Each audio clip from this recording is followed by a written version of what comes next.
Yan guys, for today's video, ang video na to ay para sa mga naka-sniper MX mismo, no? Na 135 MX.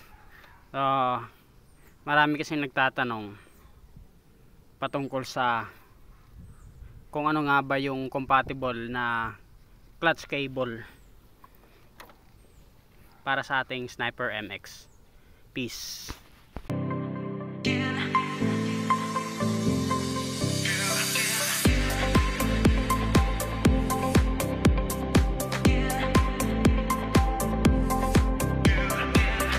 So yun guys, share ko lang.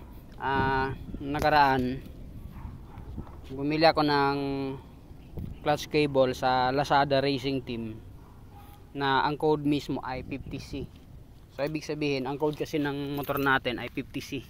Itong MX. Clutch cable siya. So kinabit ko siya. Ngayon ang nangyari, mahaba. As in sobrang haba. Ang hirap niyang itono. Tapos minsan sobrang sakit sa kamay kasi matigas. So ang ginawa kasi namin, pinutulan namin yung dito. Itong part na to kasi sobrang haba niya, umabot siya hanggang dito. Tapos dito. Okay siya. Ang ginawa namin, pinutol namin dito. Itong parts na to. Tapos nilagyan siya ng ulo ng yung rivet, yung pangkisame. So tinanggal namin yung ulo niya, tapos sinuksok doon, tapos kinagat ng plies para humawak siya dito. So ayun, nangyari. Tapos nung katagalan nga,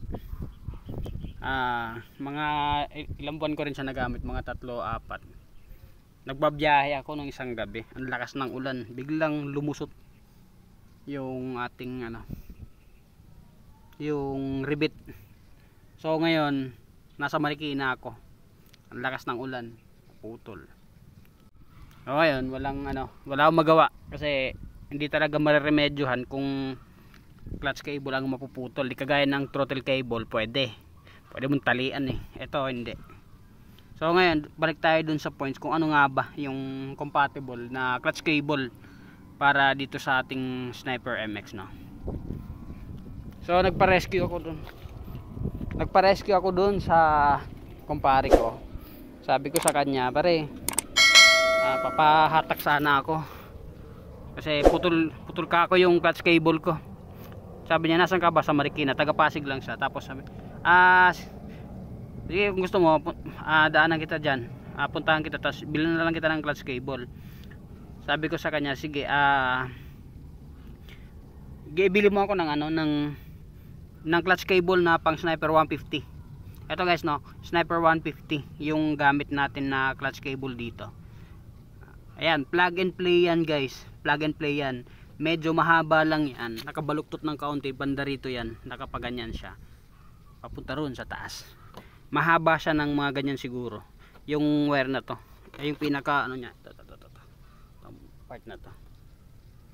Pero pasok na pasok yan, plug and play yan, wala kang puputulin na kahit anong brand ng clutch cable, basta pang Sniper 150 pasok yan para sa MX natin.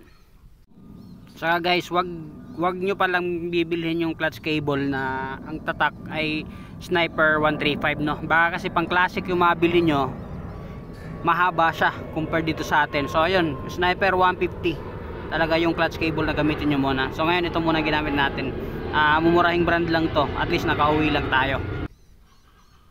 So yun lang guys, sinare ko lang. Follow for more and subscribe to our YouTube channel. Peace.